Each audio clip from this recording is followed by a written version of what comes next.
സെലിംകുമാർ വളരെ സീരിയസ് ആയിട്ടുള്ള വേഷങ്ങളൊക്കെ ചെയ്ത് ആദാമിന്റെ മകൻ അബു പോലുള്ള ദേശീയ അവാർഡും കാര്യങ്ങളൊക്കെ വാങ്ങിച്ച് അവൻ ആ ടൈപ്പ് ക്യാരക്ടേഴ്സ് മാത്രം ചെയ്ത് പണ്ട് ആദ്യ തെങ്കാശി പട്ടണത്തിലും ഇതിലൊക്കെ വന്ന സെലിംകുമാർ എന്നൊക്കെ മാറി ഇങ്ങനെ നിൽക്കുന്ന സമയത്ത്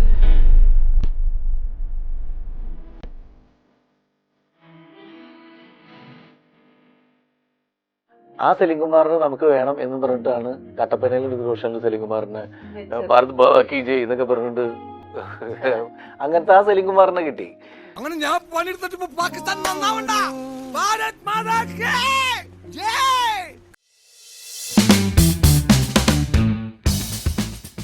സെലിംകുമാർ വളരെ സീരിയസ് ആയിട്ടുള്ള വേഷങ്ങളൊക്കെ ചെയ്ത് ആദാമിന്റെ മകൻ അബു പോലുള്ള ദേശീയ അവാർഡും കാര്യങ്ങളൊക്കെ വാങ്ങിച്ച് അവൻ ആ ടൈപ്പ് ക്യാരക്ടേഴ്സ് മാത്രം ചെയ്ത് പണ്ട് ആദ്യ തെങ്കാശി പട്ടണത്തിലും ഇതിലൊക്കെ വന്ന സെലിംകുമാർ എന്നൊക്കെ മാറി ഇങ്ങനെ നിൽക്കുന്ന സമയത്ത് ആ സെലിംകുമാറിനെ നമുക്ക് വേണം എന്ന് പറഞ്ഞിട്ടാണ് കട്ടപ്പനയിൽ ഋതുഭൂഷണിൽ സെലിംകുമാറിനെ ഭാരത് ബാക്കി ജയ് എന്നൊക്കെ പറഞ്ഞിട്ട് അങ്ങനത്തെ ആ സെലിംകുമാറിനെ കിട്ടി. അപ്പൊ അതുപോലെ തന്നെ ഈ പടത്തിൽ അശോകേട്ടന് നമുക്ക് അന്നത്തെ അശോകേട്ടൻ നമ്മൾ കണ്ട് ശീലമുള്ള അശോകേട്ടനെ ഒന്ന് കാണാൻ വേണ്ടി ഒരു കൊതി അത് അങ്ങനെ വരുന്നത്. അതുകൊണ്ട് അശോകൻ ചേട്ടൻ ഈ ഇടുക്കി സബ്ജക്റ്റ് ആണെങ്കിലും കൊച്ചിക്കാരനാ പടത്തില്. കാരണം അശോകേട്ടന്റെ ഒരു ആ സ്ലാങ്ങിൽ പറഞ്ഞു കഴിഞ്ഞാൽ നമുക്ക് കുറച്ചും കൂടി അടുപ്പം ആ പഴയ പഞ്ചാബി ഹൗസിലൊക്കെ അശോകേട്ടനെ കിട്ടും. കാരണം അതിന് ഇടുക്കിയിലേക്ക് പോയി കഴിഞ്ഞാൽ ചിലപ്പോ ഒരു ഡൗട്ട് അടിച്ചിട്ട് കൊച്ചിയിൽ നിന്ന് കൊണ്ടുവന്നു പുള്ളിനെ. ഓ, അതുകൊണ്ട് അങ്ങനെ കൊണ്ടുവന്നു. ഇപ്പൊ തന്നെ ഇതിനകത്ത് പാട്ടുകൾ രണ്ടെണ്ണം റിലീസ് ചെയ്തത് ചിത്രചേച്ചിയും റിമിയും തമ്മിൽ പാടി. ഇപ്പം അക്ഷയുടെ ഫുൾ ഡാൻസ് ഇതുള്ള ആ പാട്ട് ഭയങ്കര അധികം ഇപ്പൊ എല്ലാവരും ശ്രദ്ധിച്ചു വന്നുകൊണ്ടിരിക്കണം. അതേപോലെ തന്നെ ശ്രേയ ഘോഷാൽ പാടിയ, ഹനൻ പാടിയ ആ സീക്വൻസും അതെ.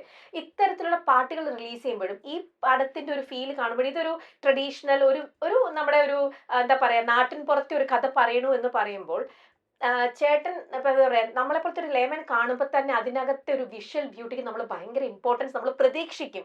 പാട്ടിലൂടെ ആണെങ്കിലും അല്ലെങ്കിൽ സീൻ ഓപ്പൺ ചെയ്യുന്ന സീനിലൂടെ ആ സ്ഥലം എവിടെയാണോ നിങ്ങൾ ഷൂട്ട് ചെയ്യുന്നത് അവിടുത്തെ ഒരു ആരും കണ്ടിട്ടില്ലാത്ത നിങ്ങൾ സിനിമക്കാർ ചെല്ലുമല്ലോ അങ്ങനത്തെ ഒരു ബ്യൂട്ടി കാണിക്കാറുണ്ട് ഇപ്പൊ പോകുന്ന ഏതൊരു സിനിമകളിലൂടെയും.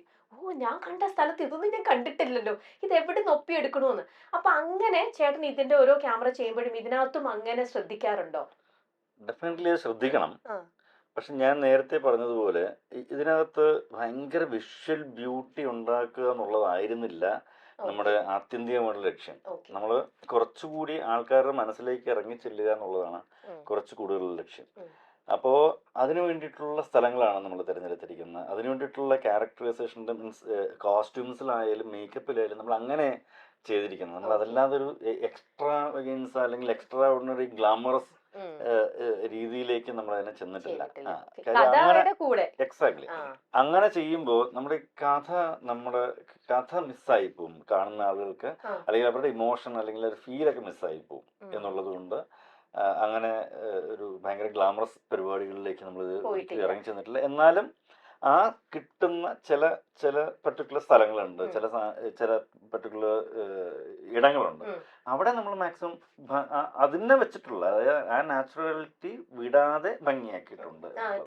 കാരണം നമ്മൾ കണ്ടിരിക്കുന്ന ഗ്രാമീണ പശ്ചാത്തലത്തിലുള്ള മൂവീസിലൊക്കെ ഇപ്പൊ ഇടുക്കിയാണെങ്കിൽ പോലും നമ്മൾ കാണാത്ത ഇടുക്കിയുടെ ഒരു ഭാഗം ഉണ്ടാവും. അത് പ്രത്യേകിച്ചും ക്യാമറ കണ്ണുകളിലൂടെ അത് ബിഗ് സ്ക്രീനിൽ കാണുമ്പോൾ അതിന് വേറെ തന്നെ ഒരു ചന്തമാണ്. അപ്പൊ അങ്ങനെ അത് പാട്ടിലേക്കാണ് കൂടുതലും എങ്ങനെയെങ്കിലും കൊണ്ടുപോയി ആ ബ്യൂട്ടി കാണിക്കാനായിട്ട് ട്രൈ ചെയ്യുക. അങ്ങനെ ഒരു എഫേർട്ട് വന്നിട്ടുണ്ടോ? ഞങ്ങളൊരു എഫേർട്ട് ഭയങ്കരമായിട്ട് എടുത്തു. പക്ഷെ അത് മഴ വന്ന് നമ്മുടെ നമ്മളൊരു വലിയ സ്ഥലമൊക്കെ ഫിക്സ് ചെയ്ത് റെഡിയാക്കി വെച്ചിരുന്ന ഒരു സോങ്ങിന് വേണ്ടിയിട്ട് അത് ഭയങ്കര രസമുള്ള സൺലൈറ്റും മറ്റു കാര്യങ്ങളൊക്കെ നമ്മൾ പ്ലാൻ ചെയ്ത് റെഡിയാക്കി അന്ന് ഏകദേശം ഓൾമോസ്റ്റ് സെറ്റായിരുന്നു. അത് അപ്പോഴാണ് ഒരു മഴ വന്ന് ഞങ്ങൾ അവിടെ നിന്ന് ഷിഫ്റ്റ് ചെയ്യിച്ച് വീണ്ടും അത് ഞങ്ങൾ വേറെ ലൊക്കേഷനിൽ കൊണ്ടുവച്ച് ചെയ്യേണ്ടി വന്നു. അന്നും പ്രകൃതി നമുക്ക് പ്രതികൂലമായിരുന്നു. അപ്പൊ അന്നും നമ്മൾ വിചാരിച്ച തരത്തിലേക്ക് അതിനെ ഉയർത്താൻ സാധിച്ചിട്ടില്ല. പിന്നീട് അത് ചെയ്യണം നിക്കയ്ക്ക് അത് തോന്നിയില്ല, അത് ക്യാപ്ചർ ചെയ്യണം എന്നുള്ളത്. അങ്ങനെയല്ല, നമ്മൾക്ക് എങ്ങനെയെങ്കിലും അതായത് ഒരു സ്ഥലത്ത് കണ്ട വിഷ്വല് അല്ലെങ്കിൽ അതിന് വേണ്ടിയിട്ടുള്ള ഒരു തയ്യാറെടുപ്പ് ഉണ്ടല്ലോ, ആ തയ്യാറെടുപ്പ് വാവ് എന്ന് പറഞ്ഞിട്ട് നമ്മൾ ഇരുന്നിട്ട് ഇത് കലക്കും എന്ന് പറഞ്ഞ് നിൽക്കുന്ന സ്ഥലത്തുനിന്ന് ആ സെറ്റപ്പ് കംപ്ലീറ്റ് പൊളിച്ചു മാറ്റിയിട്ട് വേറെ സ്ഥലത്തേക്ക് പോയിട്ട് അവിടെ പരിമിതികളുണ്ട്. നമ്മൾ അവിടെ കണ്ട ഇപ്പൊ ഇങ്ങനെ ഇവിടെ വെച്ചിരുന്ന അതേ സ്ഥലമല്ല അപ്പുറത്ത് കാണുന്നത്. അതിലേക്ക് നമ്മൾ മാറ്റപ്പെടുമ്പോൾ പക്ഷെ നമുക്കിത് ഷൂട്ട് ചെയ്തേ തീരും. എന്നാ ഇത് ഇത് വെച്ചിട്ട് ഇവിടെ ഷൂട്ട് ചെയ്യണം, അല്ലാണ്ട് തീർക്കാൻ പറ്റില്ല. കാരണം പിന്നെ ബഡ്ജറ്റ് ഭയങ്കര ഹൈക്കാവത്തില്ലേ? ഒരു പാവം ഇപ്പൊ ഒന്നും ആയില്ല ബഡ്ജറ്റ്. അതെ അഷ്റഫിക്ക് അല്ല, നമ്മൾ അതിനു വേണ്ടി ബലം പിടിച്ചിരുന്നത് എവിടെ എത്തും? അതെ, അതെ. ഇപ്പൊ തന്നെ ഈ അഷ്റഫ് പറയുന്നത് സ്ലൈറ്റ്ലി ഹയർ ആണ് ആണോ ഇക്ക? പറഞ്ഞതിനെക്കാട്ടിലും കേറി ആണല്ലേ?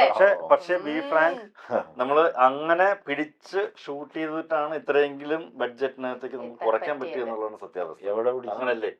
എവിടെയാ പിടിച്ചത്? അത് കണക്കും കാര്യങ്ങളും ഡീറ്റെയിൽ ആയിട്ടൊന്ന് പറഞ്ഞു തരൂ. അതെന്തുകൊണ്ടാണെന്നറിയാവോ? മനസ്സിലായില്ലാട്ടോ എനിക്ക്. അല്ല, വേറെ കാര്യമുണ്ട്. ഇതിനകത്ത് മുടക്കിയേക്കുന്ന പൈസ സ്ക്രീനിൽ കാണാം.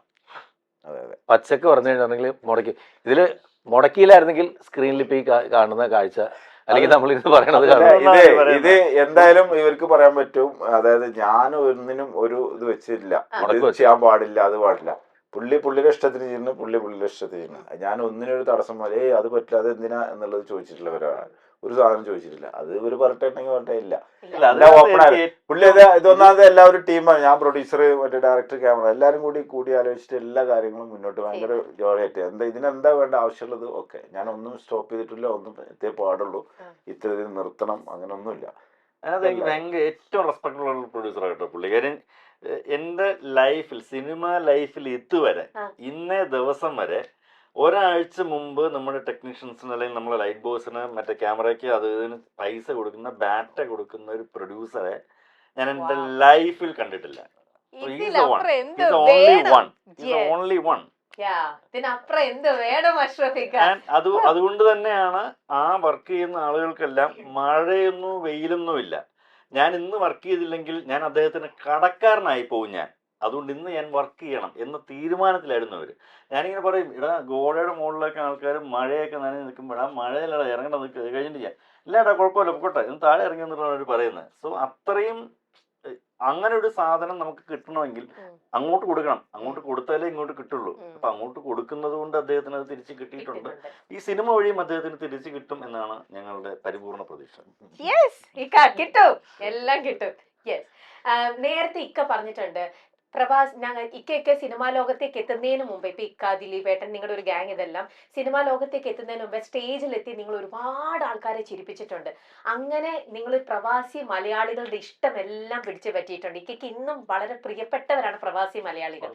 അവര് നിങ്ങൾ നാളെ സിനിമയിൽ എത്തുന്നു അവരും വിചാരിച്ചിട്ടല്ല, നാളെ ഇവൻ സിനിമാക്കാരനാവുമല്ലോ, വലിയ സ്റ്റാർ ആവുമല്ലോ എന്നൊന്നും വിചാരിച്ചിട്ട് പോലും അല്ലായിരുന്നു. നിങ്ങളുടെ പെർഫോമൻസിന്റെ മേലിലുള്ള ഒരു വല്ലാത്ത ഇഷ്ടം നിങ്ങളെ അവര് വല്ലാണ്ട് കൊണ്ടുപോയി, നിങ്ങളെ അവിടെ സ്നേഹിച്ചു, നിങ്ങളുടെ പെർഫോമൻസ് കണ്ടു. പണ്ട് വീഡിയോ കാസറ്റുകളില്ലേ, പണ്ട് കെ എസ് പ്രസാദ് ഒക്കെ ഡയറക്ട് ചെയ്ത വീഡിയോ കാസറ്റുകൾ, ആ കാസറ്റുകളിലൂടെയാണ് ഞങ്ങളൊക്കെ ഈ പ്രവാസികളുടെ മനസ്സിലേക്ക് കയറുന്നത്.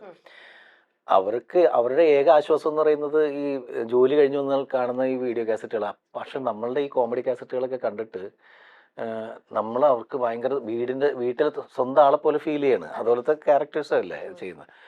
അവർ ഏറ്റവും കൂടുതൽ ചിരിപ്പിച്ചു. അപ്പോൾ ഞങ്ങൾ ഗൾഫിൽ ചെന്ന് കാണുമ്പോൾ നമ്മളുടെ റൂമിൽ വന്നിട്ട് നമുക്ക് തരുന്ന ഗിഫ്റ്റ് ഇപ്പം നേരത്തെ പറഞ്ഞ പോലെയാണ്. ഇവരൊക്കെ നാളെ സിനിമയിൽ വരും, അല്ലെങ്കിൽ സംവിധായകനാകും, നടനാകുന്നൊന്നും ഒരു ധാരണ വെച്ചിട്ടല്ല. എൻ്റെ വീട്ടിൽ കൊണ്ടുവന്ന് സൽക്കരിക്കുന്നു, അവിടെ പുറത്തു കൊണ്ടുപോയിട്ട് വാ എന്ന് പറഞ്ഞുകൊണ്ട് കാറി കയറ്റി കൊണ്ടുപോകുന്നു, ഇഷ്ടമുള്ള സാധനങ്ങളൊക്കെ വാങ്ങിച്ചിരുന്നു. അതൊന്നും ഇപ്പില്ല.